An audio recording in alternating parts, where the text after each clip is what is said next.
What's going on, everybody? Welcome back to the Seamus Talks About Sports podcast, where we like to talk about sports. Today we have some interesting topics going over the NFL draft, the NBA playoffs, some soccer news, and the MLB. So let's get right into the news. In our first story, we have some NBA. Where did playoff Paul go?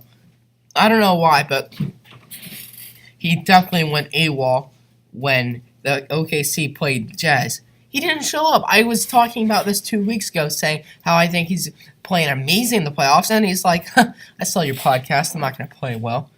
What happened to him? He just all of a sudden disappeared like Avatar did. Like, I don't get it at all.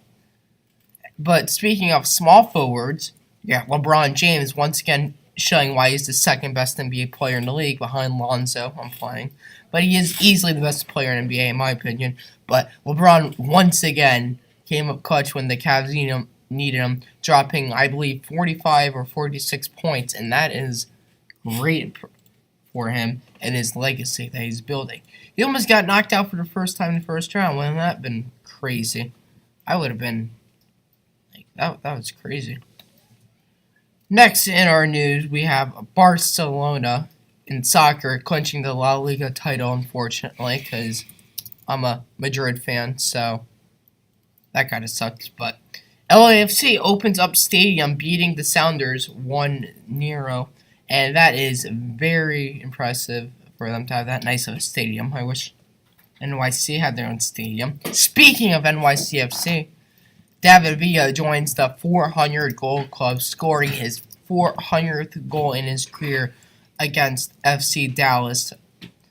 Very impressive. Easily one of the greatest players ever. Not the greatest, okay? Don't attack me in the comments. But he is one of a player. He's great.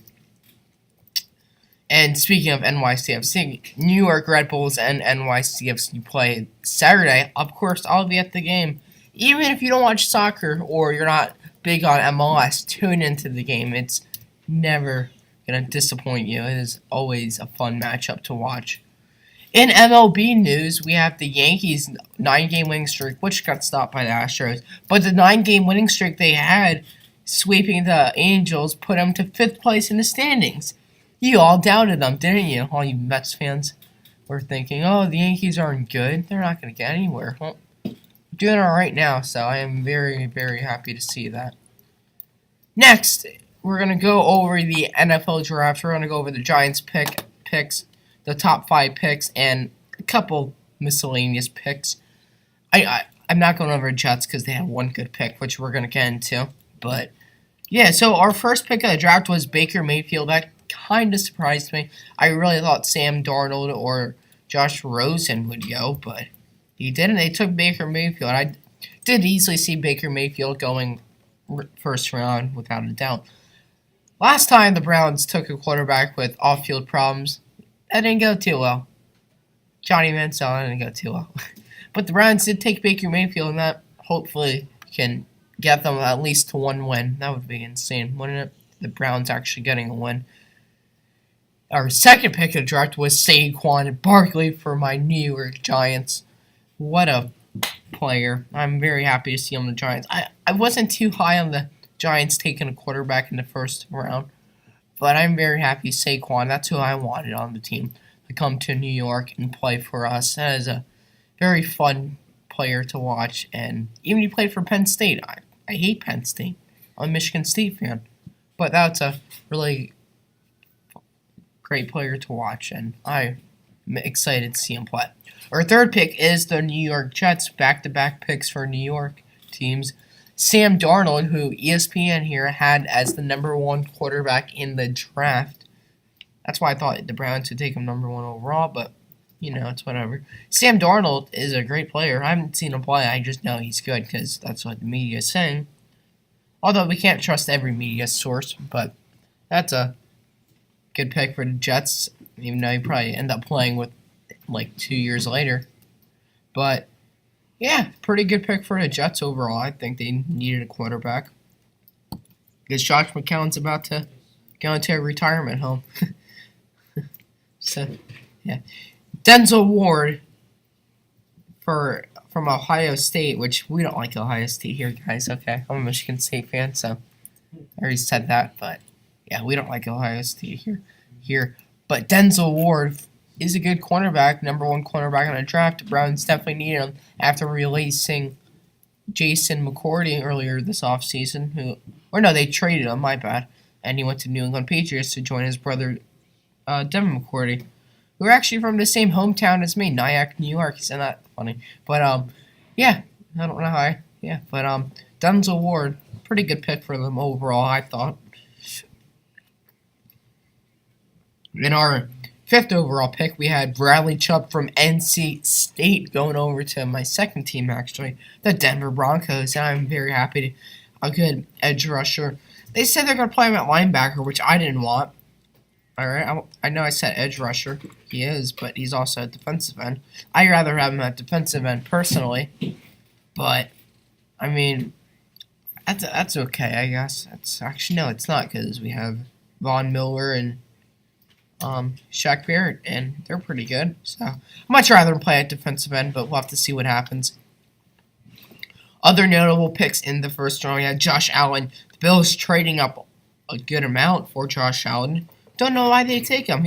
Most people say he's gonna be a bust. I don't know. I've never seen him play. And then our next big pick we had was Josh Rosen, who I think is better than the other Josh, going to the Arizona Cardinals, which is a very good pick for them because they just lost Carson Palmer, who you guys probably forgot. Carson Palmer was actually a pretty good quarterback. But yeah, anyways, Dolphins took Minkah Fitzpatrick, number one overall safety in the draft. That's a pretty good pick for them. Hopefully, you can pair him up with their boy Rashad Jones. Got the Saints making one of the dumbest trades I've ever seen. I really thought they were going to trade up for Lamar Jackson, but they took Marcus Davenport from UT San Antonio. And I don't know why they traded up. That's, let's see, that was a first-round pick, 14th overall, and I don't know why they traded up for that. I really have no clue for a defensive end. I really thought they were going to trade up for Lamar Jackson. We have Derwin James going over from FSU, second best safety in the draft, going over to the Los Angeles Chargers. And then another notable pick, which is my favorite quarterback personally in the draft, was Lamar Jackson. The Ravens traded with the Eagles for the 32nd overall pick in the first round. I am excited to watch him play. Is Joe Flacco the answer for the Ravens? I have no clue, but hopefully he's not, so I can see my boy Lamar Jackson light up the NFL like you did in college. No, seriously, if you haven't, if you, for some reason, not heard of Lamar Jackson, look up some highlights as soon as you're done with this podcast. Crazy. Giants took Will Hernandez, an offensive guard, which I'm very happy to see because our offensive line completely sucks. It's falling down I don't know. I don't know. It's crumbling like the Knicks organization right now. There we go. Alright, and then another notable pick was nobody actually. It was Darius Juice from LSU going to the Redskins. Many people thought he was a late first rounder, but off-field issues affected him, apparently. But, I mean, what can you do? And then, yeah, that's pretty much all, the notable picks in there. Actually, no, there's one more. If we go back to the fourth round, or not back, if we go to the fourth round, Kyle Lauletta. Yeah, I think that's how you said it. Probably butchered that a lot. With the 8th overall pick in the fourth round, a quarterback out of Richmond. Many people are saying he has NFL potential. And I'm very happy to see the Giants take a quarterback who they can see if Davis Webb is the answer or if it's Kyle. You never know. It could go either way. So, thank you all for tuning in to my podcast. I know there wasn't too much news outside the NFL, but I wanted to make some time for the draft because that was a big sports event that happens every year. So, thank you all for tuning in, and hopefully I can catch you next week.